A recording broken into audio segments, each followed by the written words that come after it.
หมายสงค่ามาได้งานออกแบบงานวัดสดๆกันแทงงานหนึ่งลูกค้าแนะนำมาที่เป็นแบบมันได้ค่ะนะที่เป็นใส่มือ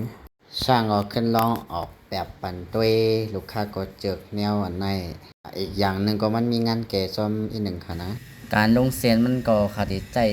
เข็มโจมค่ะเต็มเพราะปล่อยเข็มมันยาวค่ะนะพอเขาปล่อยเข็มมันยาวยากระโหลกมันไหนพอเขาปล่อยเข็มมันยาวมันได้เสียนมันดีเยอะติพกอย่าบ่ได้แตกค่ะนะพอเจ็ดแทงซ้ำพอเป็นงานฟรีแฮนด์มันเป็นงานวาดไหนเสียนมาซ้ำที่หายนะครับอันนี้ก็